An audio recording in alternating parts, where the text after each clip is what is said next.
Imagine you're 7 months pregnant, glowing with excitement for your baby shower in a picture-perfect suburban home. But then, a chilling discovery: your overly helpful mother-in-law has been slipping you vitamins that are actually poison, making you dizzy, anxious, and questioning your sanity.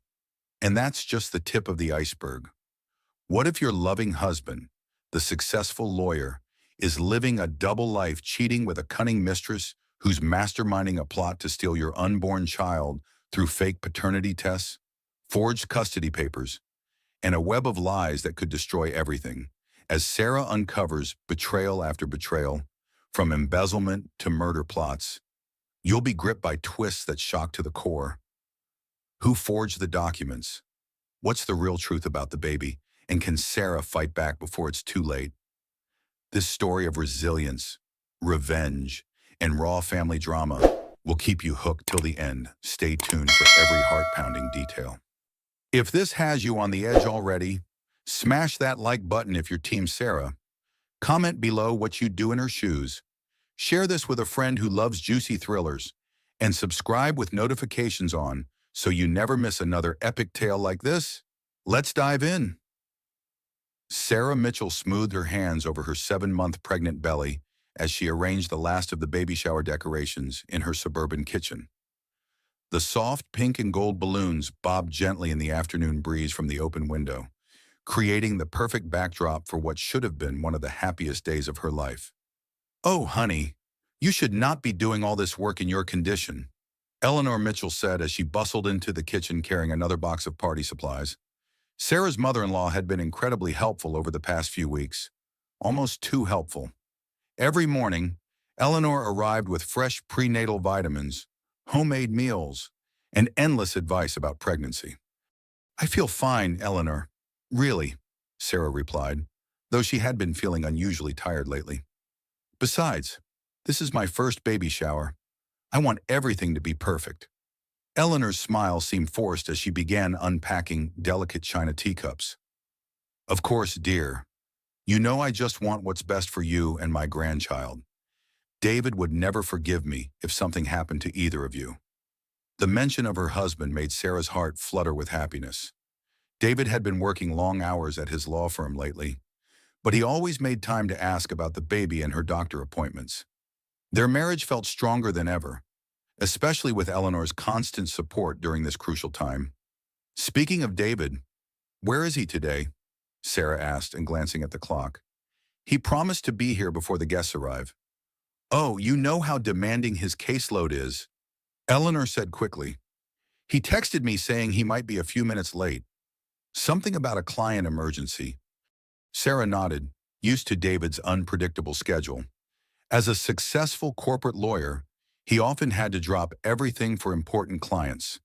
It was one of the sacrifices they had made for their comfortable lifestyle in their beautiful colonial home in the suburbs. The doorbell rang, and Sarah's best friend Maya Santos swept in with an armload of beautifully wrapped presents. Maya was everything Sarah sometimes wished she could be: confident, independent, and running her own successful marketing consultancy. They had been friends since college, and Maya was one of the few people who knew about Sarah's own marketing background before she had given up her career to be a full-time wife. "Sarah, you look absolutely glowing," Maya said, embracing her carefully. "How are you feeling? Any morning sickness still?" "Actually, I have been having some strange symptoms lately," Sarah admitted. "Nothing serious, just feeling more anxious than usual. My heart races sometimes, and I have trouble sleeping. Dr. Roberts says it is normal for this stage of pregnancy, but it feels different than what I expected."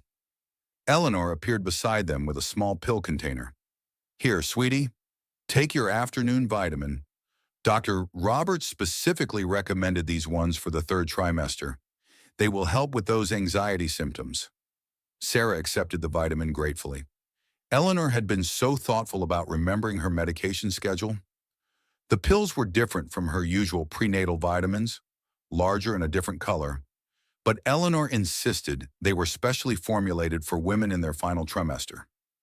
As more guests arrived, Sarah found herself feeling increasingly lightheaded. The room seemed to spin slightly when she turned her head too quickly, and her heart was racing again. She excused herself to use the bathroom, hoping a few minutes of quiet would help her feel better. In the bathroom mirror, she noticed her pupils looked dilated, and her hands had a slight tremor. These symptoms were definitely not normal pregnancy side effects. Something was not right, but she could not put her finger on what. The baby shower continued without incident, though Sarah found it difficult to concentrate on the conversations around her. Every time someone asked about her symptoms, Eleanor quickly changed the subject or offered another explanation about pregnancy hormones. After the guests left, Sarah helped Eleanor clean up while they chatted about baby names and nursery decorations. As Eleanor gathered her purse to leave, something caught Sarah's eye. A small prescription bottle had fallen out of the purse onto the kitchen counter. "What is this?" Sarah asked, picking up the bottle. Her name was clearly printed on the label, but the medication was something called lorazepam, a name she did not recognize. Eleanor's face went pale. "Oh, that is nothing, dear. Just some old medication. I must have grabbed the wrong purse." But Sarah was reading the label more carefully.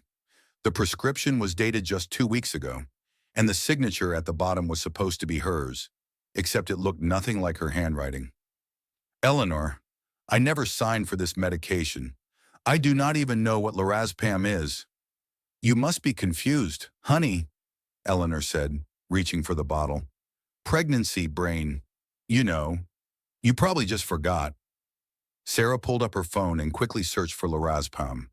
Her blood ran cold as she read the results. It was an anti-anxiety medication that could cause drowsiness, confusion, and heart palpitations. The exact symptoms she had been experiencing. "Eleanor, this is a prescription anxiety medication. I have never been prescribed anything like this. Where did this come from?" Her mother-in-law's expression shifted, becoming defensive.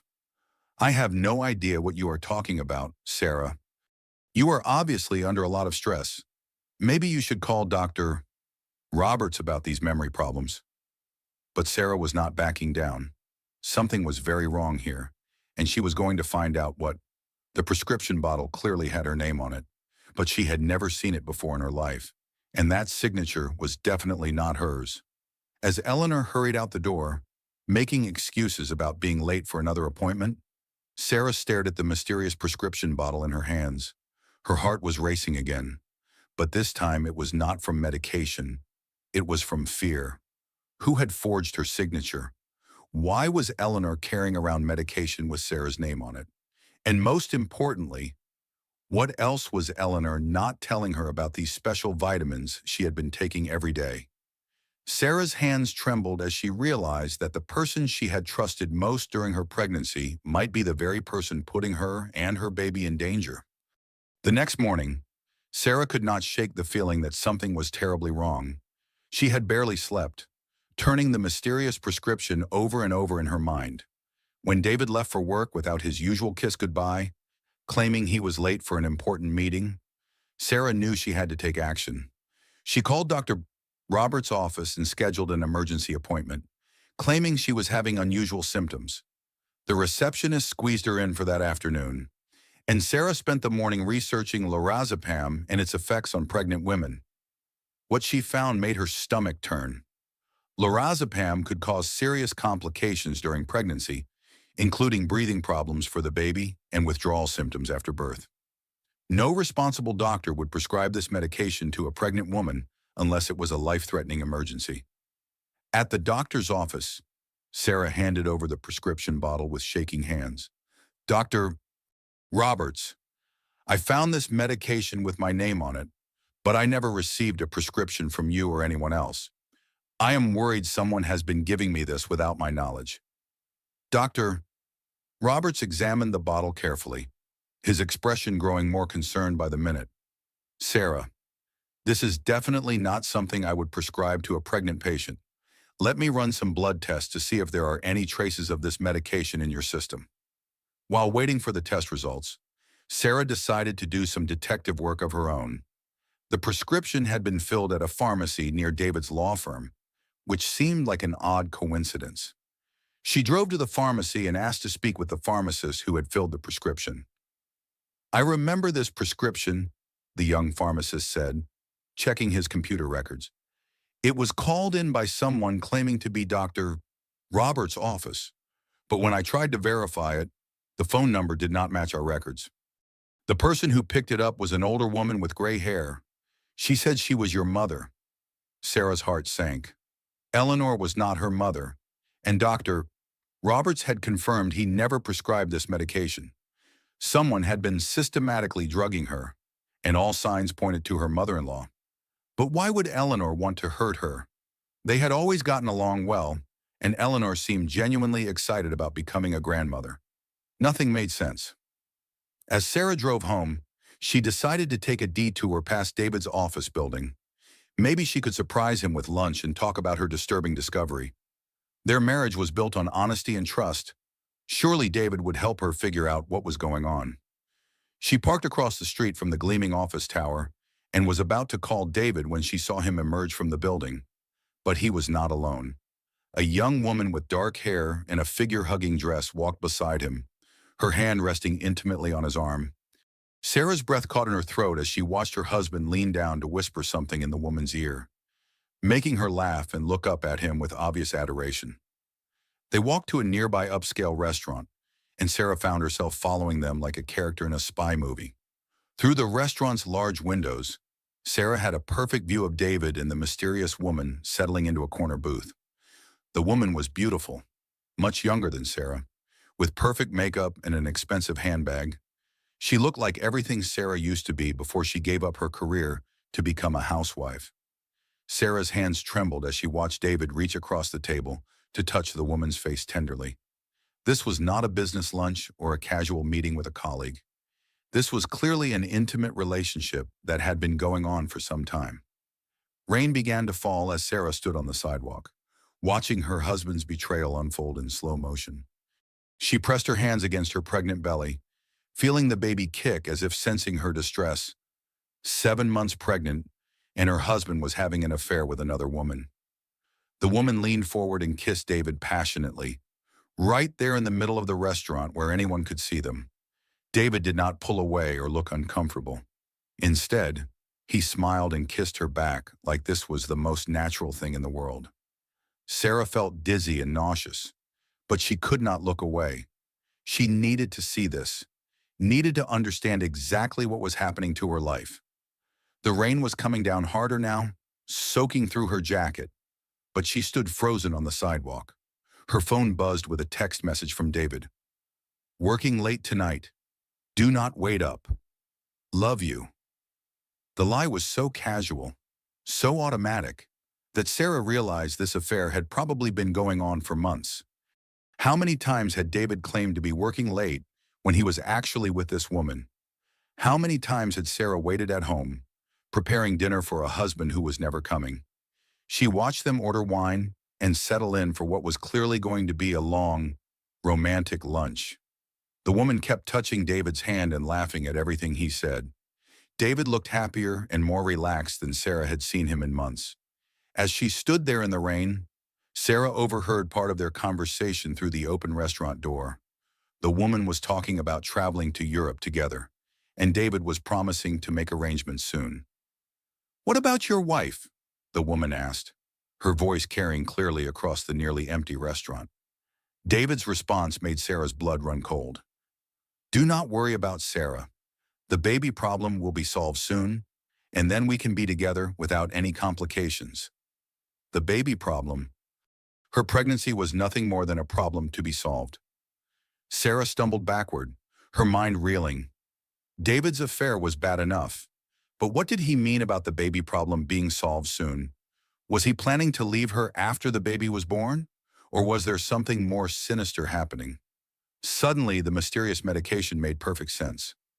Eleanor was not acting alone. She was helping David. They were drugging Sarah for some reason related to the baby. Maybe they wanted her to miscarry, or maybe they were planning something even worse. Sarah's phone rang, and Eleanor's name appeared on the screen. She answered with shaking hands. "Hello, dear. How are you feeling today?" Eleanor's voice was sickeningly sweet. "I am fine," Sarah lied, watching David through the restaurant window. Just running some errands. Make sure you take your afternoon vitamin when you get home. It is very important to stay on schedule with your medication." The word medication made Sarah's skin crawl. Eleanor was not even trying to hide it anymore. "Of course," Sarah said. "I will take it as soon as I get home." As she hung up the phone, Sarah realized she was completely alone.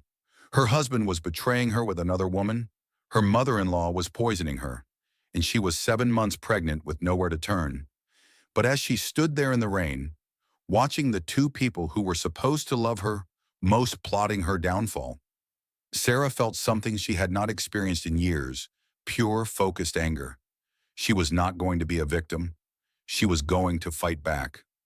Sarah spent the rest of the day in her car, following David and his mistress as they moved from the restaurant to a small apartment building across town. She watched them disappear into the building together, confirming her worst fears about the depth of their relationship. By the time she returned home that evening, Sarah had made a decision. She was going to confront Eleanor and demand the truth about the medication. But first, she needed to be smart about gathering evidence.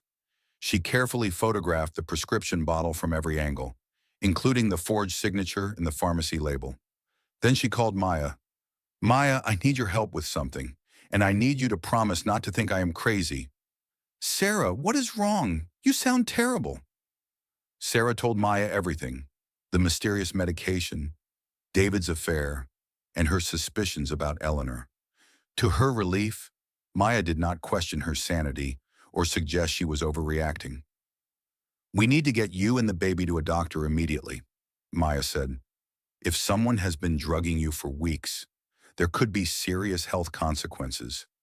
I already had blood work done today. Dr. Roberts is supposed to call with the results tomorrow morning." "Good. In the meantime, do not take any more of those vitamins Eleanor has been giving you." And Sarah, start documenting everything. Take pictures, save text messages, record conversations if you can. You are going to need evidence. That night, David came home around 11, claiming he had been stuck in meetings all day. Sarah pretended to be asleep, but she watched him through half-closed eyes as he moved around their bedroom. He seemed nervous, checking his phone frequently and avoiding looking at her. When Eleanor arrived the next morning with her usual cheerful demeanor and daily vitamins, Sarah was ready. "Good morning, Eleanor. How was your evening?" "Oh, just quiet at home. You know how it is at my age." Eleanor began her usual routine of organizing vitamins and preparing Sarah's breakfast. "Did you take your evening medication yesterday?" "Yes," Sarah lied, watching Eleanor's face carefully. "Though I have been wondering about these new vitamins. They look different from my regular prenatal vitamins." Eleanor's smile faltered slightly. "Dr. Roberts specifically recommended these for the final trimester. They have extra nutrients for brain development." At that moment, Sarah's phone rang. Dr. Roberts' office was calling with her blood test results. "Mrs. Mitchell, I need you to come in immediately," the nurse said. "Your blood work shows dangerous levels of lorazepam, and Dr. Roberts is very concerned about the effects on your baby." Sarah put the phone on speaker, making sure Eleanor could hear every word. "But I have never been prescribed lorazepam," Sarah said loudly. "How could it be in my system?" Eleanor's face went white, and she began backing toward the kitchen door. "Mrs. Mitchell, someone has been giving you this medication without your knowledge. You need to come in right away so we can monitor the baby's condition and discuss next steps." Sarah hung up the phone and turned to face Eleanor, who was now visibly shaking. "Eleanor, I know what you have been doing. I found the prescription bottle. I talked to the pharmacy, and now I have proof that you have been drugging me for weeks." "Sarah, I can explain. Explain you have been poisoning me while I am pregnant. Do you have any idea what this could do to my baby?" Eleanor collapsed into a kitchen chair, her composed facade finally cracking. "I never wanted to hurt the baby. You have to believe me." "Then why would you do this to me?" Through tears, Eleanor began to confess. "David came to me 6 weeks ago. He said you were becoming unstable, that you were having mood swings and making threats. He was worried about your mental health affecting the baby." Sarah stared at her in disbelief. That is completely untrue. I have never had any mental health issues. He said you needed help, but that you would never agree to see a therapist or take medication. He asked me to help by giving you something to calm your anxiety. So you have been putting lorazepam in my vitamins? Eleanor nodded miserably. David got the prescription somehow. He said it was just temporary, just until after the baby was born. He promised it would not hurt you or the baby. Eleanor, this medication can cause serious birth defects and breathing problems for newborns. David is a lawyer. He had to know the risks. I trusted him, Eleanor whispered. He is my son. I thought he was trying to protect his family. Sarah felt her legs give out, and she sank into a chair across from Eleanor. The betrayal was even deeper than she had imagined. David had not just been having an affair. He had been systematically drugging her with his mother's help. Why now, Eleanor? Why are you telling me this now? Eleanor looked up with red, swollen eyes. Because yesterday David told me about the custody papers. Sarah's heart stopped. What custody papers? He is planning to have you declared mentally incompetent due to drug use during pregnancy. He already has a lawyer working on it. The plan is to take the baby away from you after birth and claim you are an unfit mother. The room spun around Sarah as the full scope of the conspiracy became clear. David was not just having an affair. He was planning to steal her baby. The medication was not meant to hurt the baby. It was meant to create evidence of Sarah's supposed mental instability and drug use. There is more, Eleanor continued, her voice barely a whisper. The woman David has been seeing, Jessica, she has been helping him plan this.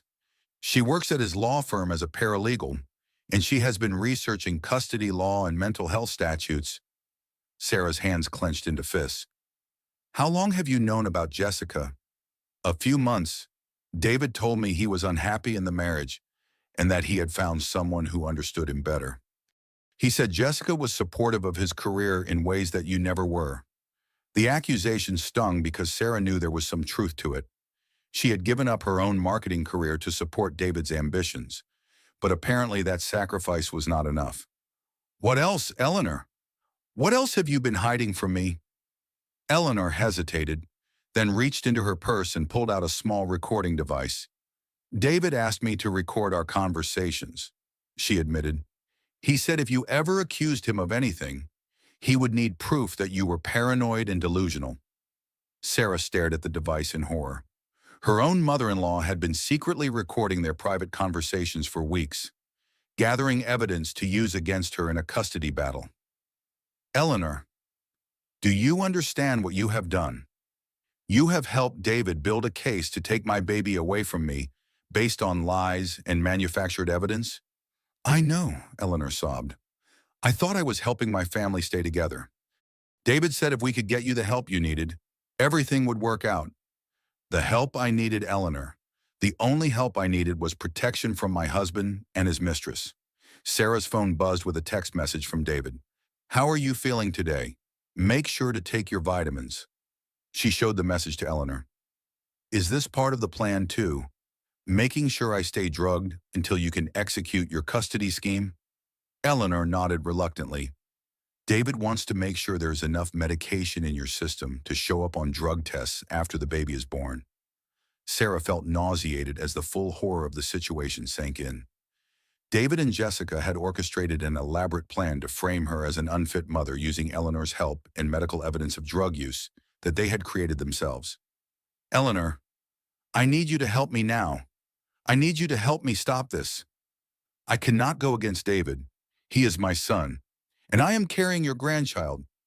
Do you really want your grandchild to grow up believing their mother was a drug addict who abandoned them? Eleanor looked conflicted, torn between loyalty to her son and the growing realization that she had been part of something terrible. There is something else you need to know, Eleanor said finally. Something even David does not know. Sarah braced herself for another devastating revelation. The baby, Eleanor whispered. There is something about the baby that changes everything. Sarah's blood ran cold as she waited for Eleanor to continue. After everything she had learned in the past 24 hours, She was not sure she could handle another devastating revelation. What about the baby? Eleanor. Eleanor's hands shook as she reached into her purse again, this time pulling out a manila envelope. I have been keeping these medical records from you. David made me promise never to show them to you. Sarah opened the envelope with trembling fingers. Inside were copies of ultrasound reports and genetic testing results that she had never seen before. The dates showed they had been conducted during her routine appointments with Dr. Roberts, but somehow the results had never made it to her. I do not understand, Sarah said, scanning the technical medical language. What am I looking at? The paternity test results, Eleanor said quietly. David insisted on having them done during your 20-week ultrasound. He told Dr. Roberts he needed them for insurance purposes. Sarah's heart stopped.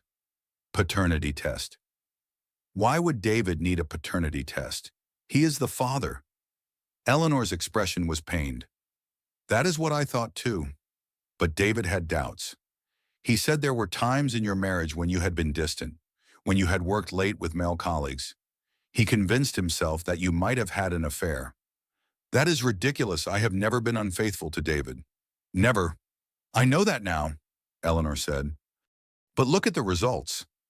Sarah found the page with the paternity test conclusions. According to the genetic analysis, there was a 99.9% probability that David Mitchell was not the biological father of her baby. The paper slipped from Sarah's hands as the implications hit her like a physical blow. If David was not the father, then who was? She had never been with anyone else during their marriage. This had to be a mistake. Eleanor, this cannot be right. I have never been with anyone except David. There has to be an error in the testing. That is what I told David, Eleanor said. But he was convinced the results were accurate. That is when he started planning to leave you and take the baby. He said if the child was not his biological offspring, he wanted nothing to do with either of you. Sarah's mind raced as she tried to make sense of the information. The timeline of David's affair with Jessica suddenly made more sense. He had started pulling away from her right around the time she would have been 20 weeks pregnant, exactly when these test results would have come back. But Eleanor, if David does not think he is the father, why would he want custody of the baby? Eleanor's expression grew even more troubled. Because Jessica convinced him that keeping the baby would give him more power over you. She said if he could prove you were an unfit mother, he could use the custody case to destroy your reputation and take everything in the divorce. The cruelty of the plan was breathtaking. David and Jessica were not just trying to steal her baby. They were trying to destroy her entire life out of spite and revenge for a betrayal that had never actually happened. Sarah grabbed her phone and called Dr. Roberts' office, demanding to speak with him immediately about the paternity test results. Dr. Roberts, I need to know about genetic testing that was supposedly done on my baby. My mother-in-law has results that I never received. There was a long pause on the other end of the line. Mrs. Mitchell, I think there has been some confusion. We never conducted any paternity testing on your baby. Your husband did request it, but you would have needed to sign consent forms, which you never did. Sarah's hands began to shake. Then where did these results come from? I have no idea. Any legitimate paternity test would require samples from both parents and proper chain of custody procedures. What you are describing sounds like fabricated documents. Sarah hung up the phone and turned to Eleanor with new understanding. The paternity results are fake. David and Jessica created false medical records to justify their plan. Eleanor looked stunned. But David showed them to me weeks ago. He was so upset about the results. Eleanor, think about it. David is a lawyer. He has access to legal document templates and knows how to make paperwork look official. They created fake paternity test results to manipulate you into helping them. The realization that she had been deceived by her own son hit Eleanor like a physical blow. She sank deeper into her chair, looking older and more fragile than Sarah had ever seen her. I helped them destroy an innocent woman and her baby based on lies, Eleanor whispered. We can still stop this, Sarah said urgently. But I need your help. I need you to tell me everything. Every conversation, every plan, Every detail about what they are planning to do next? Eleanor nodded, wiping tears from her eyes. Jessica has been researching judges who are sympathetic to fathers' rights cases. They plan to file for emergency custody as soon as the baby is born, claiming you are a danger due to drug use and mental instability. What about the affair? Does Jessica know about all of this? Jessica is the mastermind, Eleanor admitted. She convinced David that you were holding him back from his true potential. She made him believe that you were jealous of his success and that you had trapped him with an unwanted pregnancy.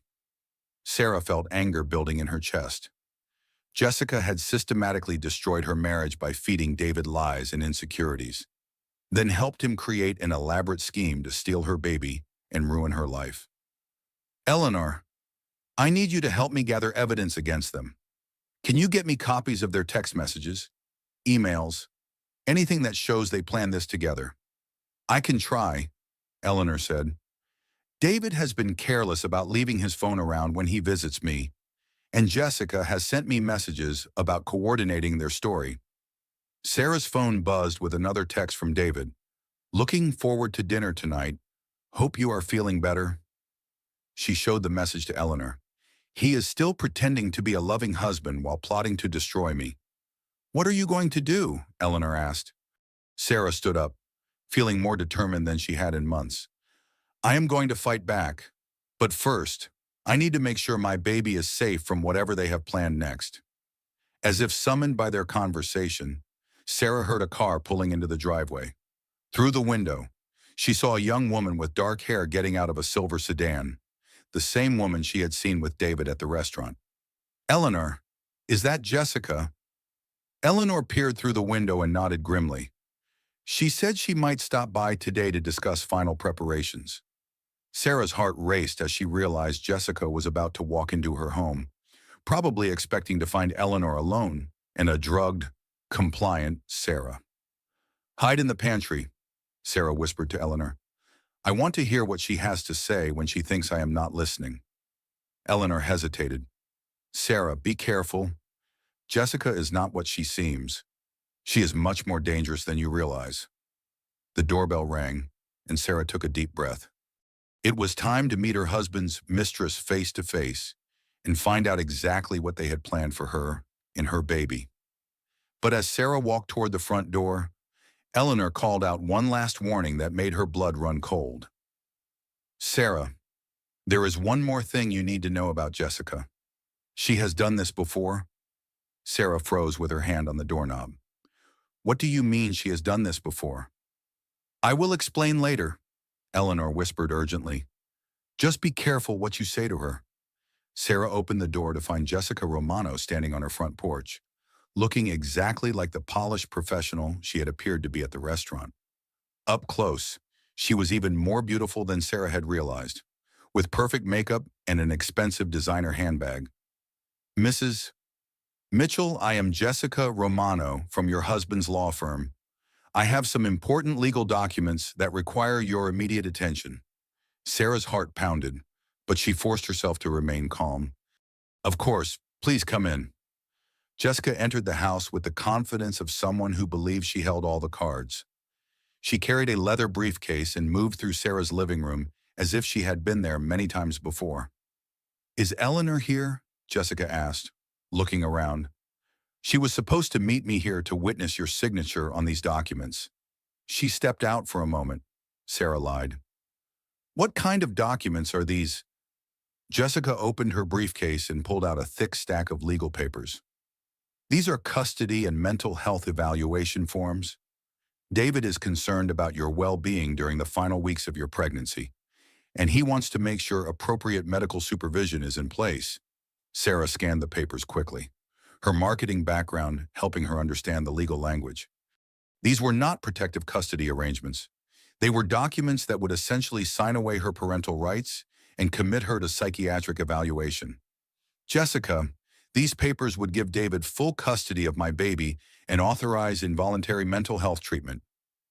Why would I sign something like this? Jessica's smile became predatory.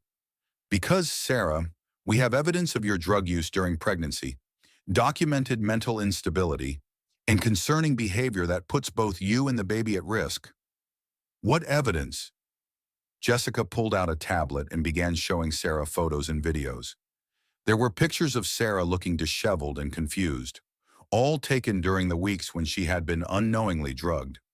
There were recordings of conversations where her speech was slurred or her responses seemed inappropriate.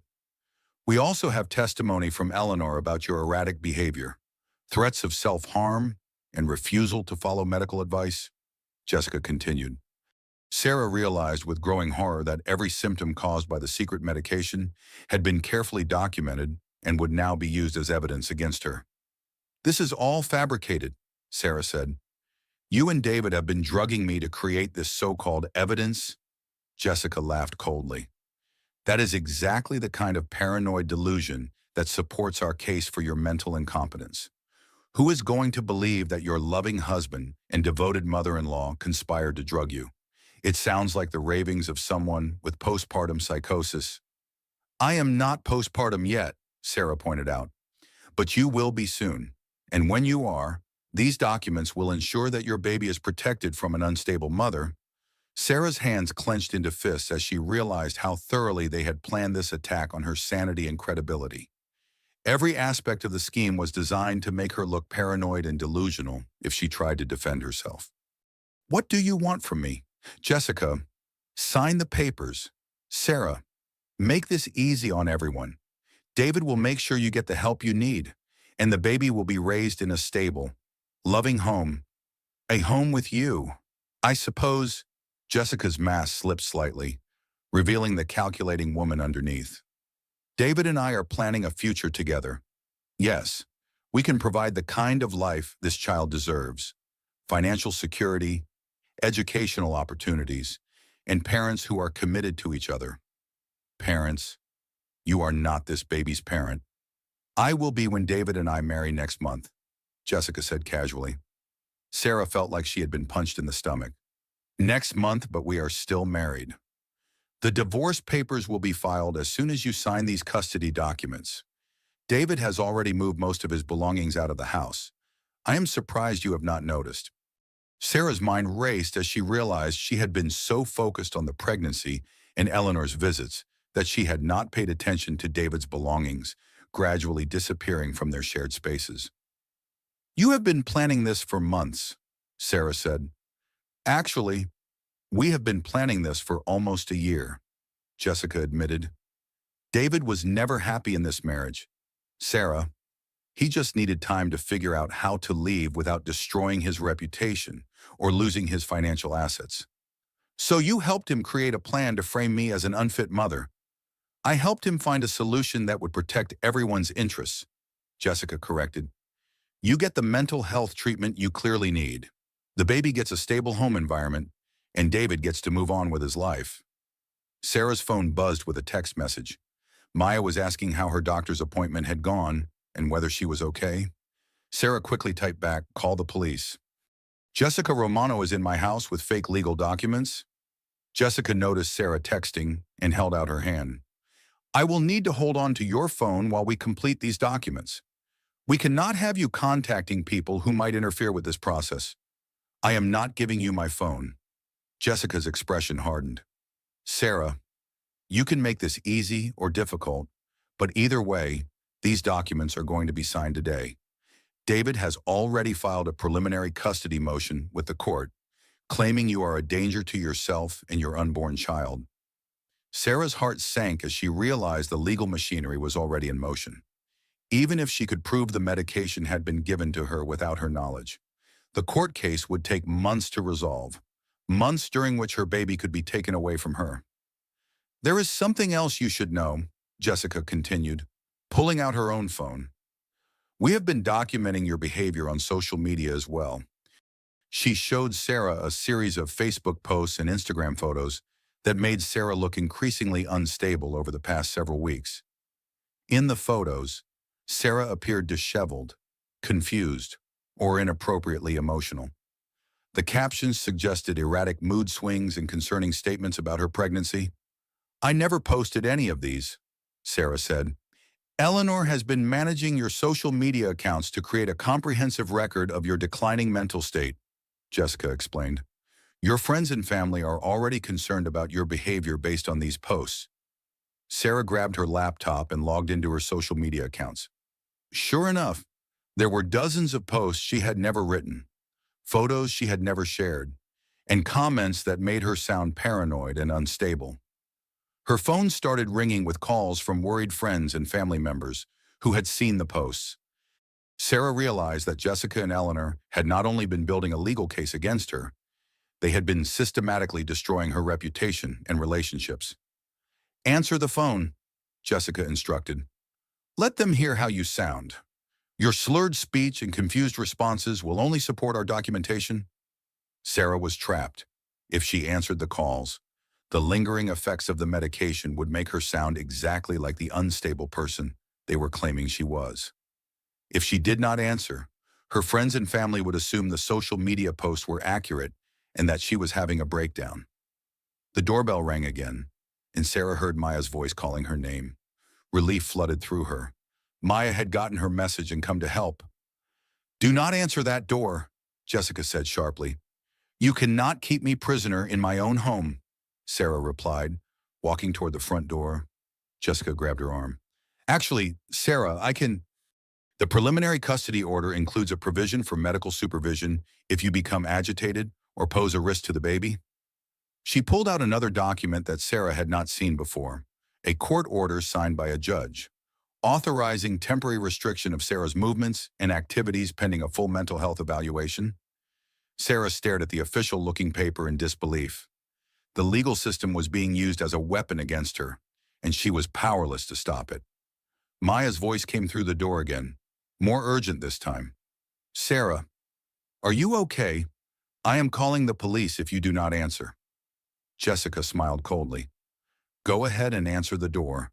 Sarah, let your friends see you in your current state. It will only reinforce our case about your need for intervention. Sarah realized she was facing an impossible choice. Every option would be used against her in the custody battle that was apparently already underway. But as she stood there, trapped between Jessica's threats and Maya's concern, Sarah heard Eleanor's voice from the kitchen. Actually, Jessica, there is something you do not know about Sarah's current state. Eleanor emerged from the kitchen with a determined expression that Sarah had never seen before.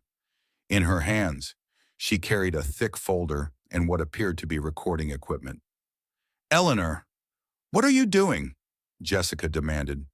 You are supposed to be helping me get Sarah's signature on these documents. I have been helping you and David for weeks, Eleanor said quietly, but I just discovered something that changes everything.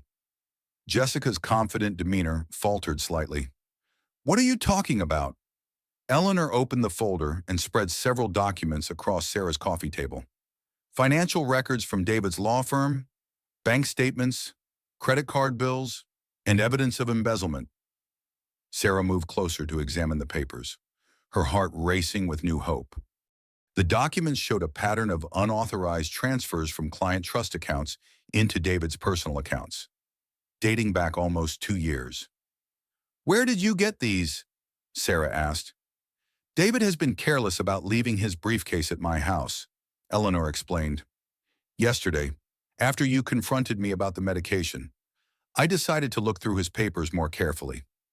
Jessica lunged for the documents, but Eleanor stepped back. I have already made copies, Jessica, and I have recorded every conversation we have had about framing Sarah for drug use and mental instability. You recorded our conversations. Jessica's voice rose with panic. Eleanor held up a small digital recorder.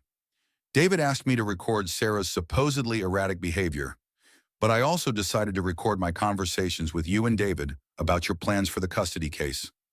Sarah felt a surge of hope for the first time in days. Eleanor, what exactly is on those recordings?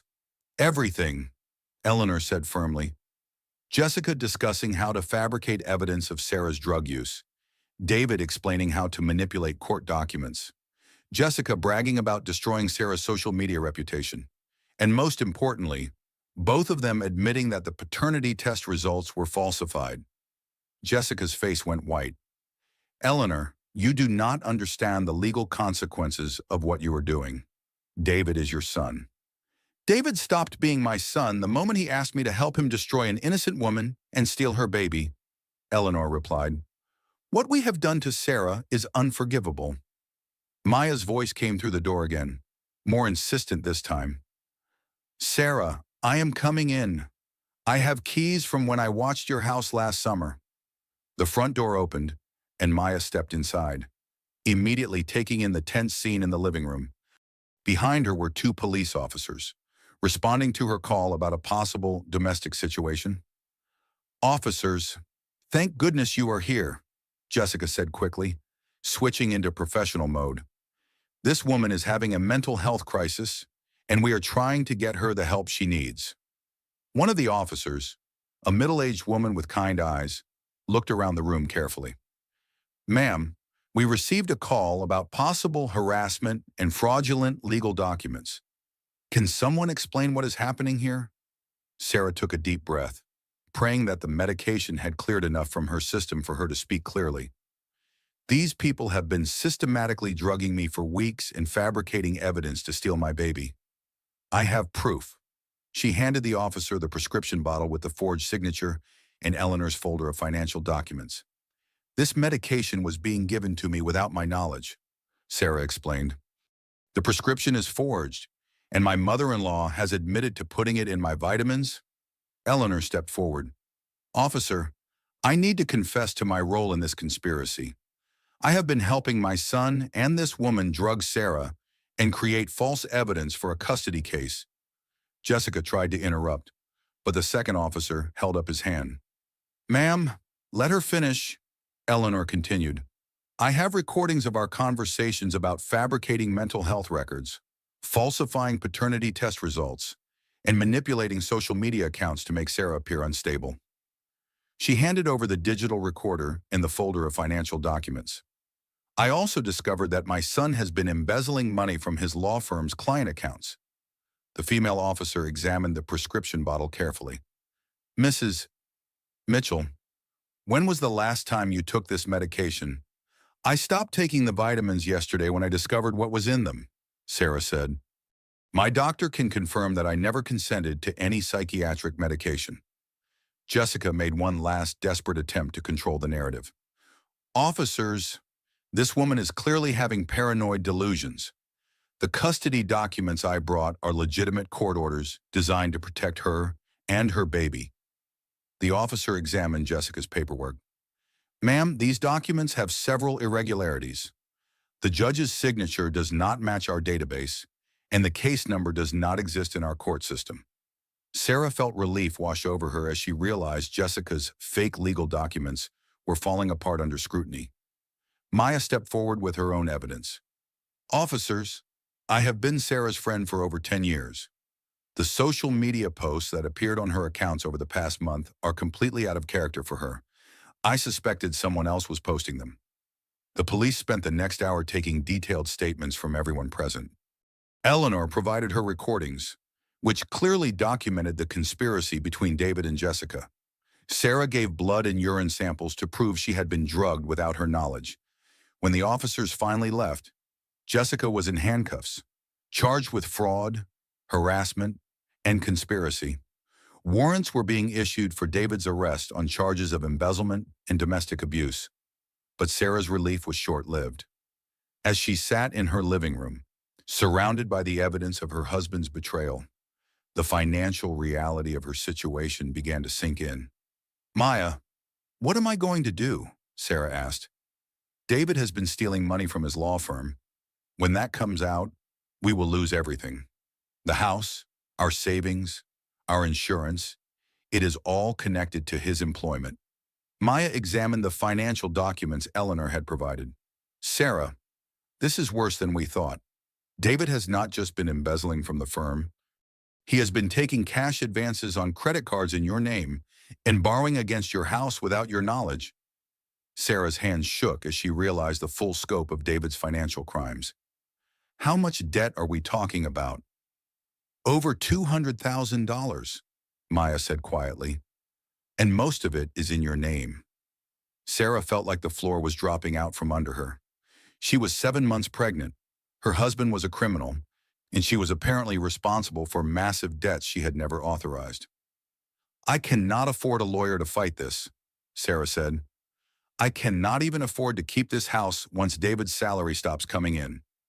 Eleanor spoke up from the corner where she had been sitting quietly. "Sarah, I have some money saved. I can help you with legal fees." "Eleanor, I appreciate the offer, but I cannot take money from you after everything that has happened." "You have to let me help," Eleanor insisted. "I participated in destroying your life. The least I can do is help you rebuild it." Sarah's phone rang, and Dr. Roberts' office number appeared on the screen. With everything that had happened, she had forgotten about her medical appointment. "Mrs. Mitchell, we need you to come in immediately," the nurse said. "Your blood work shows some concerning levels that require monitoring, and we need to discuss the effects of the unauthorized medication on your baby." Sarah hung up the phone and looked around her living room, the same room where she had planned her baby shower just days ago, when she still believed she had a loving husband and a secure future. Now she was facing single motherhood, crushing debt, potential health complications for her baby, and the complete destruction of the life she had built over the past 5 years. But as she sat there, surrounded by the wreckage of her marriage, Sarah felt something unexpected determination. "Maya, I need you to help me with something," Sarah said. "I want to find out everything I can about Jessica Romano. Eleanor said she has done this before, and I want to know what that means." Maya nodded. "I can run a background check through my business contacts. What are you thinking?" "I am thinking that if Jessica has destroyed other women's lives, there might be other victims who want justice. And if David has been embezzling money for 2 years, there might be other clients who have been hurt by his crimes." Eleanor looked up with renewed hope in her eyes. "Sarah, are you saying you want to fight back against them?" Sarah placed her hands on her pregnant belly, feeling her baby kick with what seemed like encouragement. "I am saying I am done being a victim. It is time to make sure David and Jessica can never do this to anyone else." But even as she made this declaration, Sarah had no idea that David's crimes were about to be exposed in a way that would change everything, and that her biggest challenge was still ahead of her. Dr. Amanda Chen's office was nothing like Sarah had expected. Instead of the sterile, clinical environment she had imagined, the space felt warm and welcoming, with soft lighting and comfortable furniture that made her feel safe for the first time in weeks. "Sarah, I want you to know that everything we discuss here is completely confidential," Dr. Chen said as they settled into chairs facing each other. "Maya explained some of what you have been through, but I would like to hear it in your own words." Sarah took a deep breath and began telling her story from the beginning: the mysterious medication, David's affair, Eleanor's confession, and the discovery of the elaborate conspiracy to steal her baby. As she spoke, she realized how surreal it all sounded. "I know this probably sounds like paranoid delusions," Sarah said. "That is exactly what they were counting on." Dr. Chen leaned forward with genuine concern. "Sarah, what you are describing is a form of psychological abuse called gaslighting. It is designed to make you question your own perception of reality. The fact that you were able to recognize the manipulation and gather evidence shows remarkable mental strength. But I feel like I am falling apart," Sarah admitted. "I keep second-guessing everything I think I know. What if I really am unstable? What if I imagine some of this? That is a normal response to sustained psychological manipulation," Dr. Chen explained. "When someone systematically undermines your trust in your own perceptions, it creates lasting self-doubt. But Sarah, you have physical evidence of what happened to you. Blood tests proving you were drugged, recordings of their confessions, financial documents showing fraud. These are not delusions." Sarah felt tears of relief streaming down her face. For weeks, she had been questioning her own sanity as her world fell apart around her.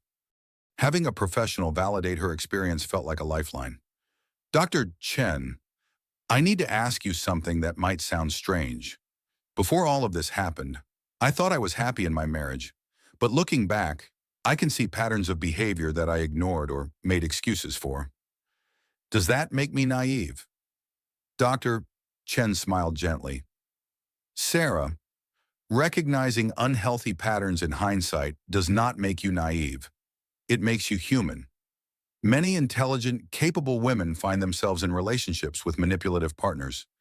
The key is what you do with that awareness moving forward.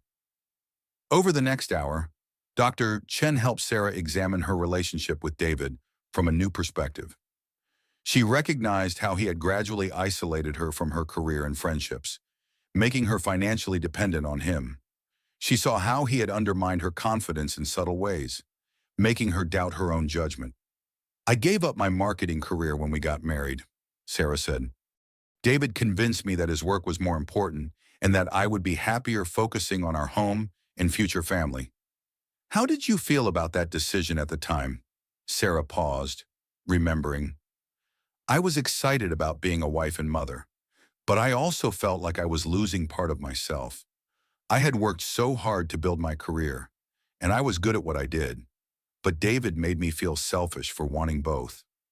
What was your career like before marriage? I was a marketing director for a mid-sized technology company. I specialized in digital campaigns and brand development. I loved the creativity and strategy involved in building brands from the ground up. Dr. Chen made a note. Sarah, those skills, strategic thinking, creative problem solving, brand building, those are exactly the tools you are going to need to rebuild your life. For the first time in months, Sarah felt a spark of her old confidence returning. She had been so focused on being the perfect wife and mother that she had forgotten she had valuable skills and experience. Dr. Chen, do you think it is possible for me to start over at 32 with a baby and massive debts? I think it is not only possible, but necessary for your emotional health and your child's future. You need to reclaim your identity and your independence. They spent the rest of the session developing a practical plan for Sarah's immediate future. Dr. Chen recommended support groups for victims of domestic abuse, legal aid resources for the custody and financial issues, and strategies for managing the stress of single parenthood. As Sarah left the therapy office, she felt more clear-headed than she had in weeks. The fog of confusion and self-doubt was lifting, replaced by a sense of purpose she had not felt since her career days. Maya was waiting in the parking lot with coffee and a thick folder of papers. I have news about Jessica Romano, and you are not going to believe what I found. They sat in Maya's car while she spread out printouts of newspaper articles, court documents, and background check results. Jessica Romano is not her real name, Maya began. Her legal name is Jessica Romanoff, and she has been operating under false identities for the past 5 years. Sarah studied the documents with growing amazement. What do you mean, false identities? She is wanted for fraud in 3 different states.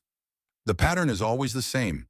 She targets successful married men, seduces them, then helps them steal assets from their wives through fake legal documents and manufactured custody cases. Maya showed Sarah a newspaper article from Ohio. 2 years ago, she was involved in a case where a woman named Linda Harrison lost custody of her 2 children after Jessica and Linda's husband claimed Linda was mentally unstable due to drug use. Sarah's blood ran cold. Did they drug Linda too? According to this follow-up article, yes. Linda eventually proved that her husband had been putting medication in her food, but by then she had lost her house, her children, and her savings. The husband and Jessica disappeared before they could be prosecuted. What happened to Linda? Maya's expression was grim. She committed suicide 6 months later. The stress of losing her children and fighting false criminal charges destroyed her. Sarah felt sick to her stomach. Jessica and David were not just criminals. They were destroyers of lives who left devastated families in their wake.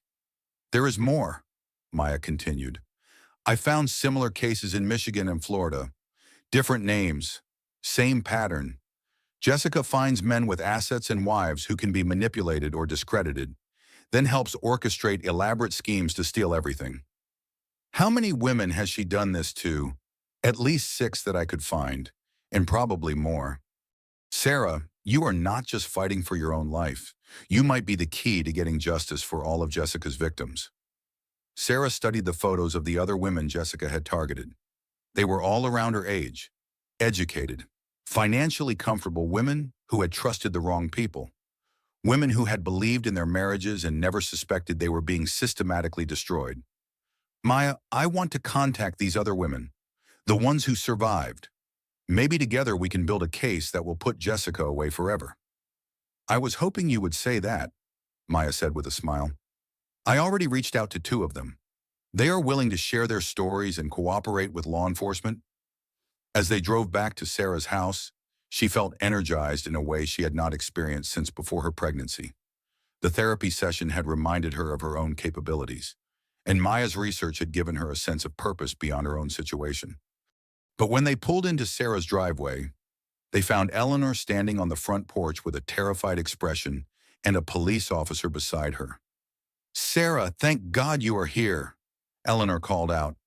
There is something else about David's embezzlement, something much worse than we thought. The officer approached Sarah's car as she got out. Mrs. Mitchell, I am Detective Rodriguez. We need to discuss some developments in your husband's case that affect your safety and the safety of your baby. Sarah's heart sank as she realized their investigation into David and Jessica had uncovered something even more dangerous than she had imagined. What kind of developments? Sarah asked. Detective Rodriguez glanced at Eleanor, then back at Sarah. Mrs. Mitchell, we have reason to believe your husband and Jessica Romano were planning more than just custody fraud. We found evidence suggesting they were planning to harm you physically after your baby was born. The words hit Sarah like a physical blow. She had thought the worst thing David could do was steal her baby and destroy her reputation. She had never imagined he might actually want to hurt her. What kind of evidence? Maya demanded. Text messages between your husband and Jessica discussing ways to make your death look like a postpartum suicide? Detective Rodriguez said. They were planning to use your supposed mental health issues and drug use to make it appear that you had harmed yourself. Sarah's legs gave out, and Maya caught her before she fell. The conspiracy was not just about stealing her baby and her assets. It was about eliminating her completely. Eleanor stepped forward with tears in her eyes. Sarah, I had no idea they were planning to hurt you. I swear I thought they just wanted custody of the baby. Detective Rodriguez continued. We need to place you in protective custody immediately. Your husband posted bail this morning, and we have not been able to locate him or Jessica. Sarah looked around at the home she had shared with David for 5 years, realizing she would probably never feel safe there again. Everything she had built her life around was gone. Her marriage, her financial security, her sense of safety. But as she stood there, surrounded by the people who were trying to protect her, Sarah made a decision that would change everything. Detective Rodriguez, I do not want protective custody. I want to help you catch them. Detective Rodriguez stared at Sarah in disbelief. Mrs. Mitchell, these people were planning to kill you. Protective custody is not optional. It is necessary for your safety and your baby's safety. I understand the danger, Sarah said firmly, but hiding will not solve this problem. David and Jessica will just disappear like they did in those other states, and they will find new victims to destroy. Maya stepped forward. Sarah, you are 8 months pregnant. This is not the time to play detective. I am not playing detective, Sarah replied. I am thinking like a marketer. Jessica and David have a pattern of behavior, which means they are predictable. They will make mistakes because they think they are smarter than everyone else. Eleanor looked confused. Sarah, what are you proposing? Sarah turned to Detective Rodriguez. How long do you think it will take them to realize I'm not at home anymore? They are probably watching the house. I would guess they already know you are not inside. Good. Then they will be trying to figure out where I went and what I know about their plans. Detective Rodriguez was beginning to understand Sarah's thinking. You want to draw them out. I want to give them an opportunity to incriminate themselves further. Right now, you have evidence of fraud and conspiracy, but if they actually attempt to harm me, you will have attempted murder charges that will stick in any state. Maya shook her head vigorously. Sarah, this is insane. You are risking your life and your baby's life. Maya, they are not going to stop until I am dead. Even if I hide for months, they will eventually find me. Jessica has been doing this for years. She knows how to disappear and resurface with new identities. Eleanor spoke up quietly. There is something else you should know about their plans. Something I heard David discussing on the phone with Jessica yesterday. Detective Rodriguez turned his attention to Eleanor. What did you hear? David was talking about a life insurance policy. He increased Sarah's coverage to $500,000 3 months ago. Jessica was saying they needed to wait until after the baby was born to implement their final plan, because a pregnant woman's death would attract too much attention. Sarah felt a chill run down her spine. David had been planning her murder for months, carefully timing it to maximize their financial gain and minimize suspicion. Detective Rodriguez, how many other women has Jessica killed? Sarah asked. We are investigating several suspicious deaths connected to her previous schemes. Linda Harrison was not the only victim who allegedly committed suicide after losing custody battles. Sarah's resolve strengthened. Then you understand why I have to help you stop her. I might be the first woman who figured out what she was doing before it was too late. Detective Rodriguez considered Sarah's proposal carefully. Mrs. Mitchell, if we were to consider using you as bait, it would have to be under extremely controlled circumstances with multiple layers of protection. Asi, what did you have in mind? We could set up a scenario where it appears you have returned home alone and vulnerable. We would wire the house with surveillance equipment and position officers nearby. If David and Jessica attempt to break in or harm you, we would have everything recorded. Maya grabbed Sarah's arm. This is way too dangerous. What if something goes wrong? Maya, something has already gone wrong. My husband tried to steal my baby and then planned to kill me. I can either spend the rest of my life running from people like this, or I can help make sure they can never hurt anyone else. Eleanor stepped forward with a determined expression. I want to help with the plan. Everyone turned to look at her in surprise.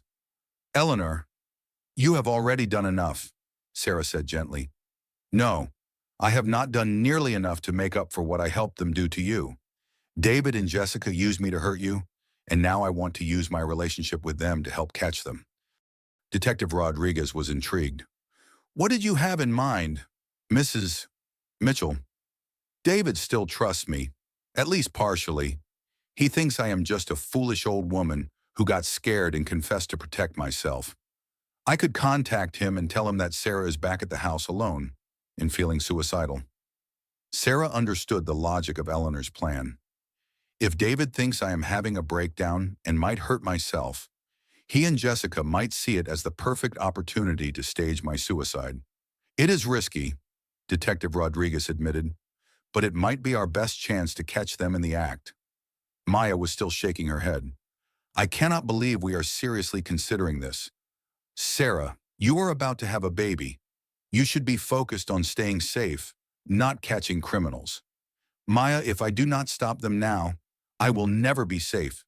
They will keep coming after me until they succeed, and other women will suffer the same fate as Linda Harrison. Sarah's phone buzzed with a text message from an unknown number. We know you talked to the police. This does not have to end badly for you or the baby. Call me. Jay. She showed the message to Detective Rodriguez. Jessica is already trying to negotiate. That means they are getting desperate. Or they are planning something immediate, Detective Rodriguez countered. Mrs. Mitchell, I need you to understand that if we proceed with this plan, there is no guarantee we can protect you if something goes wrong. Sarah looked around at the faces of the people who were trying to keep her safe. Maya, her loyal friend who had risked everything to help her. Eleanor, who had found the courage to confess her role in the conspiracy. Detective Rodriguez, who was willing to consider an unusual plan to catch dangerous criminals. Detective, what happens if we do not catch them now? They will probably leave the state within the next 24 hours. Jessica has fake identities prepared, and David has access to cash from his embezzlement. They will disappear and start over somewhere else. And the other women Jessica has hurt, they will never get justice, and Jessica will keep destroying families until someone stops her. Sarah made her decision. Then we do this, but I want Maya somewhere safe, And I want Eleanor to be protected too. Detective Rodriguez nodded. We will set up the operation for tonight. Eleanor will contact David and tell him you are alone and vulnerable. We will have the house wired for sound and video, with officers positioned to respond immediately. As they began planning the details of the operation, Sarah felt a familiar sensation in her lower abdomen. The baby was moving more actively than usual, as if responding to her elevated stress levels. Detective Rodriguez, what happens if I go into labor during this operation? We will have paramedics standing by. Mrs. Mitchell, are you sure you want to take this risk? Sarah placed her hands on her belly and thought about all the women Jessica had destroyed. She thought about Linda Harrison, who had lost everything and taken her own life rather than continue fighting. She thought about the children who had been separated from their mothers based on lies and manufactured evidence. I am sure, Sarah said. But there is one more thing we need to discuss. What happens after we catch them? Detective Rodriguez looked confused. What do you mean? I mean, what happens to me? I'm about to be a single mother with massive debts and no income. Catching David and Jessica does not solve my financial problems. Maya spoke up. Sarah, we will figure that out later. Right now, we need to focus on keeping you alive. But Eleanor had been thinking about the same issue. Sarah, there might be a way to recover some of your losses. The life insurance policy David took out on you, the money he embezzled from his firm, the assets he hid, if we can prove it was all part of the conspiracy, you might be able to reclaim a significant amount. Sarah had not considered the possibility of financial recovery. She had been so focused on survival and justice that she had not thought about rebuilding her life after the crisis was over. Eleanor, do you know where David hid the money he stole? I have some idea. He mentioned offshore accounts and cryptocurrency investments. Jessica was helping him move assets where they would be difficult to trace. Detective Rodriguez made a note. Mrs. Mitchell, financial recovery will depend on how much evidence we can gather during tonight's operation. If we can get David and Jessica to incriminate themselves fully, it will be much easier to reclaim stolen assets. As the afternoon wore on and the plans for the evening operation took shape, Sarah felt a strange sense of calm settling over her. For the first time in weeks, she was not just reacting to other people's schemes, she was taking control of her own destiny. But as the sun began to set and the time for the operation approached, Sarah received another text message that changed everything. Sarah, this is Linda Harrison. I am not dead. I need to talk to you before you go through with this plan. Sarah stared at her phone in shock. Detective Rodriguez, we have a problem. I just received a text from Linda Harrison. Detective Rodriguez looked confused. That is impossible. Linda Harrison died by suicide 18 months ago. Sarah showed him the message. Well, either she faked her death or someone is using her identity to manipulate us. Maya grabbed the phone and read the message. Sarah, this could be a trap. Jessica and David might be trying to throw you off balance before tonight's operation. But Eleanor was studying the message more carefully. The phone number has an Ohio area code. That is where Linda Harrison lived. Detective Rodriguez immediately called his contacts in Ohio law enforcement. After several tense minutes, he hung up with a stunned expression. Linda Harrison is alive, he said. She faked her suicide to escape Jessica and her husband. She has been hiding under a false identity for over a year. Sarah's phone rang, and she answered it with trembling hands. Sarah, this is Linda Harrison. I know this is confusing, but I need to warn you about what you are planning to do tonight. Linda's voice was tired but determined. She explained how she had staged her own death after realizing that Jessica and her ex-husband were planning to kill her for real. I had to disappear completely, Linda said. It was the only way to protect myself and my children. But I have been tracking Jessica ever since, trying to gather evidence to stop her. Linda, we are planning to catch her and David tonight. Can you help us? Sarah, that is exactly what I am calling about. Jessica knows you are planning something. She has contacts in law enforcement who have been feeding her information about your case. Detective Rodriguez grabbed the phone. Ms. Harrison, this is Detective Rodriguez. What kind of contacts are you talking about? Jessica has been bribing police officers and court officials for years. It is how she has been able to manipulate custody cases and avoid prosecution. She probably knows about your operation already. Sarah felt her heart racing as she realized their carefully planned trap might be walking into an ambush instead. Detective Rodriguez, we need to call off the operation, Maya said urgently, but Sarah was thinking like a marketer again, analyzing the situation from all angles. Wait, if Jessica knows about our plan, then she has to make a choice. She can either run away again, or she can try to eliminate the threat permanently. What are you thinking? Detective Rodriguez asked. I am thinking that Jessica has invested too much time and effort in this scheme to just walk away. She needs to silence me and Linda to protect herself. Linda's voice came through the phone speaker. Sarah, Jessica has killed people before. She is not going to hesitate to kill you if she feels cornered. Then we need to change the plan, Sarah said. Instead of trying to trap her, we need to give her exactly what she wants. Detective Rodriguez looked skeptical. What does she want? She wants me dead in a way that looks like suicide. So we give her that opportunity, but we make sure she incriminates herself completely in the process. Sarah began outlining a modified plan that would use Jessica's expectations against her. Instead of waiting for David and Jessica to come to the house, Sarah would appear to be having a breakdown and threaten to harm herself unless she could speak to David one last time. If Jessica thinks I am suicidal and desperate, she might get overconfident and reveal more about their plans. Sarah explained. Linda's voice was worried. Sarah, that is incredibly dangerous. If Jessica realizes you are faking the breakdown, she will know it is a trap. But if she believes it, she might confess to everything she has done, thinking I will be dead soon anyway. Detective Rodriguez was considering the modified plan when Sarah suddenly doubled over in pain.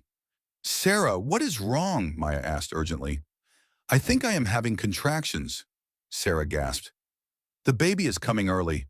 Eleanor immediately went into nurse mode, timing Sarah's contractions and checking her vital signs. These are not false labor pains. Sarah, you are going into active labor. Detective Rodriguez called for an ambulance while Maya tried to keep Sarah calm. Sarah, we need to get you to the hospital. The operation will have to wait. But as Sarah was helped into the ambulance, she realized this unexpected development might actually work in their favor. Detective Rodriguez, follow us to the hospital. If David and Jessica think I am in labor and vulnerable, they might make their move tonight. At the hospital, Dr. Roberts confirmed that Sarah was in early labor, several weeks before her due date. Mrs. Mitchell, the stress you have been under has likely triggered premature labor. We need to monitor you and the baby carefully. As Sarah was settled into a labor and delivery room, Detective Rodriguez coordinated with hospital security to set up surveillance equipment and position officers nearby. Eleanor called David to inform him that Sarah was in labor and asking for him. David, she is very emotional and saying she wants to apologize for everything. She seems to think she imagined the whole conspiracy. Sarah could hear David's response through Eleanor's phone. I will be there as soon as I can. Do not leave her alone. Maya held Sarah's hand as another contraction hit. Sarah, are you sure you want to go through with this while you are in labor? Maya, this might be our only chance. If David and Jessica think I am helpless and focused on the baby, they might let their guard down completely. Over the next several hours, Sarah's labor progressed slowly while they waited for David and Jessica to arrive. Linda Harrison flew in from Ohio and was briefed on the hospital operation by Detective Rodriguez. I want to confront Jessica myself, Linda said. She destroyed my life and separated me from my children. I need her to know that I survived. When David finally arrived at the hospital around midnight, he was alone. He appeared genuinely concerned about Sarah and the baby, which made her question whether he was really capable of the violence she had been warned about. Sarah, I am so sorry about everything that has happened, David said, taking her hand. I know I made mistakes, but I never wanted to hurt you or the baby. For a moment, Sarah almost believed him. This was the man she had married, the father of her child. Maybe Jessica had been manipulating him too. But then Jessica appeared in the doorway, and Sarah saw the cold calculation in her eyes. "Hello, Sarah," Jessica said sweetly. "How are you feeling? David was so worried about you and the baby." Sarah decided to test how much they knew about the police investigation. "Jessica, I am glad you are here. I need to apologize for the things I said to the police. I think the medication made me paranoid and confused." Jessica's eyes lit up with satisfaction. "Sarah, that is exactly what David and I have been trying to tell everyone. The stress of pregnancy and the medication interactions caused you to imagine things that were not real." "I know that now," Sarah said, playing her role perfectly. "I feel terrible about accusing you and Eleanor of drugging me. I can see how that would sound crazy to anyone who heard it." David squeezed her hand. "Sarah, we just want to help you get better. After the baby is born, we can work together to make sure you get the support you need." Jessica moved closer to Sarah's bedside. "Sarah, have you told anyone else about your paranoid thoughts? We want to make sure we can address any lingering concerns." Sarah realized Jessica was trying to find out how much the police knew and who else might be involved in investigating them. "I only talked to the police and Maya," Sarah said, "but I told them I was confused and that I wanted to drop any charges." Jessica and David exchanged a look that Sarah recognized as relief mixed with calculation. "That is good, Sarah," Jessica said, "because David and I have been thinking about how to help you move forward after the baby is born." As Jessica began explaining their plan for Sarah's future, which sounded disturbingly like the suicide scenario Detective Rodriguez had described, Sarah felt another strong contraction. "The baby is coming," she gasped, and suddenly the room filled with medical staff preparing for delivery. In the chaos of Sarah's labor, Detective Rodriguez and Linda Harrison positioned themselves to hear Jessica and David's conversation in the hallway. What they heard would provide the final evidence needed to put Jessica away forever. Sarah's daughter entered the world at 3:47 a.m., 6 weeks early but healthy and strong. As Dr. Roberts placed the tiny baby in Sarah's arms, she felt an overwhelming surge of love and determination. This beautiful child was the reason she had fought so hard, and Sarah was going to make sure her daughter grew up knowing the truth about her strength. "She is perfect," Maya whispered, tears streaming down her face as she watched Sarah cradle her newborn daughter.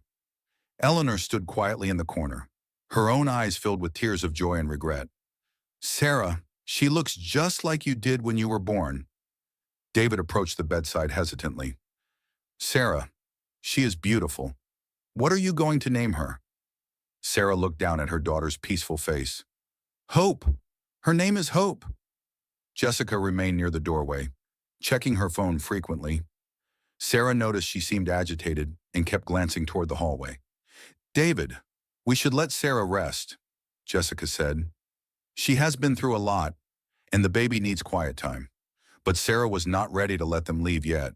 Detective Rodriguez had instructed her to keep them talking as long as possible while recording equipment captured their conversation. "Jessica, I want to thank you for everything you have done to help David during this difficult time," Sarah said, her voice carefully modulated to sound grateful rather than suspicious. Jessica's expression softened slightly. "Sarah, I just want what is best for your family. David loves you and the baby very much." "I know he does," Sarah replied, "and I understand now that my accusations were just pregnancy hormones and stress talking. I am embarrassed about the things I said to the police." David sat down beside the hospital bed. "Sarah, we do not need to talk about that now. You should focus on recovering and bonding with Hope." But Jessica seemed eager to continue the conversation. "Actually, Sarah, it might be good to clear the air completely. What exactly did you tell the police about us?" Sarah recognized this as Jessica's attempt to assess the threat level and plan her next moves accordingly. "I told them I thought you and Eleanor were drugging me, and that David was having an affair," Sarah said, "but I also told them I was confused and that I wanted to withdraw any complaints." Jessica relaxed visibly. "That is good, Sarah, because those accusations could have caused serious legal problems for David's career." "I realize that now," Sarah said. "Jessica, can I ask you something?" How did you and David meet? Sarah was fishing for information that might help build the case against Jessica, but she also genuinely wanted to understand how her marriage had been destroyed. Jessica smiled, apparently enjoying the opportunity to discuss her relationship with David. We met when I started working at his law firm last year. David was going through a difficult time, feeling unappreciated at home and unfulfilled in his personal life. Sarah felt a stab of pain at the casual way Jessica described the destruction of her marriage, but she forced herself to remain calm. I can understand that, Sarah said. I know I was not always the most supportive wife. My career was important to me too. David looked uncomfortable with the direction of the conversation. Sarah, that is not true. You were always supportive. But Jessica was warming to her theme. David, it is okay to be honest. Sarah knows she made mistakes too.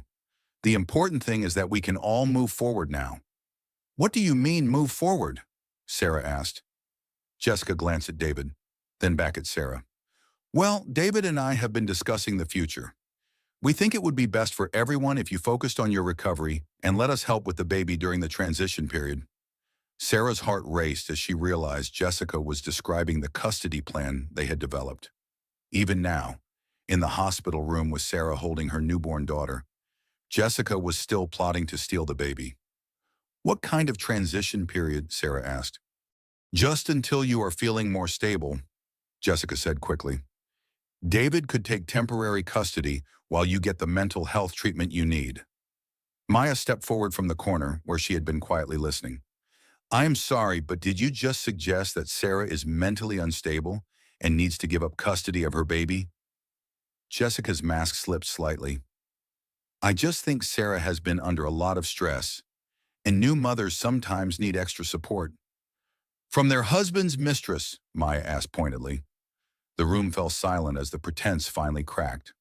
David looked shocked at Maya's blunt statement, while Jessica's face hardened with anger. Maya, you are obviously not understanding the situation, Jessica said coldly. I understand it perfectly, Maya replied. You seduced a married man, helped him embezzle money from his law firm, drugged his pregnant wife, and planned to steal her baby. Did I miss anything? David stood up abruptly. Maya, that is enough. You are clearly upset, but you do not know what you are talking about. At that moment, Detective Rodriguez entered the room with two uniformed officers. Actually, Mr. Mitchell, we know exactly what we are talking about, Detective Rodriguez said. Jessica Romano, you are under arrest for conspiracy to commit fraud, conspiracy to commit murder, and multiple counts of identity theft. Jessica tried to run, but the officers blocked her path to the door. As they handcuffed her, she turned to David with desperation in her eyes. David, tell them this is all a misunderstanding. Tell them about Sarah's mental health issues. But David was staring at Detective Rodriguez in confusion. Murder? What are you talking about? Detective Rodriguez pulled out a tablet and played a recording of Jessica's voice. We need to make sure it looks like postpartum depression. If she dies within 6 months of giving birth, everyone will assume it was suicide. David's face went white as he heard Jessica discussing plans for Sarah's death, as if she were discussing the weather. Jessica, what is this? We never talked about hurting Sarah. David, you are an idiot, Jessica snapped, her sweet facade completely gone. How did you think this was going to end? Sarah was never going to just give up her baby and disappear quietly. Sarah watched her husband's face as he realized the woman he had betrayed his family for was a cold-blooded killer who had been manipulating him from the beginning. Detective Rodriguez, David said quietly, I want to cooperate fully with your investigation. I had no idea Jessica was planning to hurt anyone. As Jessica was led away in handcuffs, she turned back to Sarah with pure hatred in her eyes. This is not over. There are others like me, and they will find you eventually. But Linda Harrison stepped into view from the hallway. Actually, Jessica, it is over. It is. The FBI has been building a case against your entire network for months. Your contacts in law enforcement have already been arrested. Jessica's expression crumbled as she realized her carefully constructed criminal enterprise was falling apart completely. After the police left with Jessica, Sarah was alone with David for the first time since learning about his betrayal. Baby Hope slept peacefully in her arms, oblivious to the drama surrounding her birth. "Sarah, I know I have no right to ask for your forgiveness," David said. "I made terrible choices, and I hurt you in ways I can never undo." Sarah looked at the man she had once planned to spend her life with. "David, why did you do this to us?" David sat down heavily, looking older than his 35 years. "I was unhappy and scared. My law practice was struggling. We had debt I had not told you about, and I felt like I was failing at everything. When Jessica came along and made me feel successful and desired, I convinced myself I deserved to be happy. So you decided to destroy my happiness instead." "I never meant for it to go this far," David said. "Jessica told me you were having an affair, that the baby might not be mine. She showed me fake evidence and convinced me you were plotting against me." Sarah realized that David had been manipulated by Jessica, just as she had been, though he bore responsibility for the choices he had made. "David, what happens now?" "I am going to plead guilty to the embezzlement charges and cooperate with the investigation into Jessica's other crimes. I will probably go to prison for several years." Sarah looked down at Hope, who was beginning to stir. "And what about our daughter?" "Sarah, I want you to have full custody. I want you to be free to build a new life for yourself and Hope. I will sign whatever papers you need." Eleanor stepped forward from where she had been standing quietly by the window. "Sarah, I know this does not make up for what I did, but I want to help you financially. I have savings that can help you get back on your feet." Sarah considered Eleanor's offer.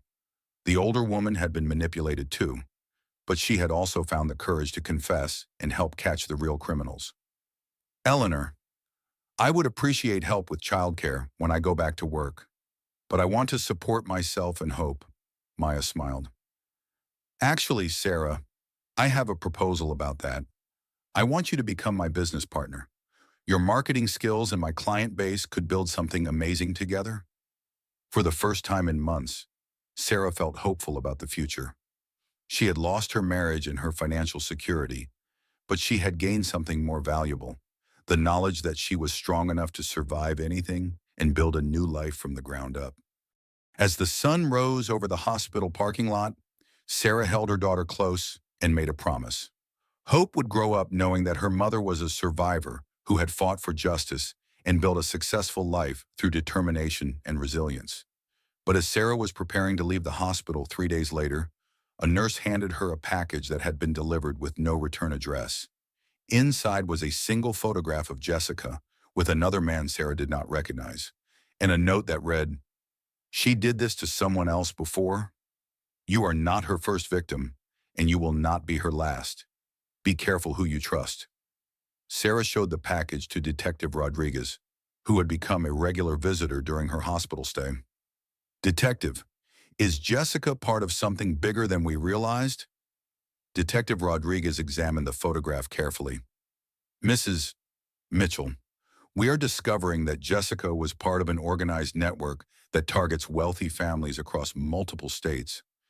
This case is going to be much larger than we initially thought." Sarah looked down at Hope, who was sleeping peacefully in her carrier. "What does that mean for us?" "It means you might be called to testify in multiple trials over the next few years. But it also means that your courage in standing up to Jessica has helped us crack open a criminal organization that has been destroying families for decades." As Sarah carried her daughter out of the hospital and into their new life, she realized that her story was not ending. It was just beginning.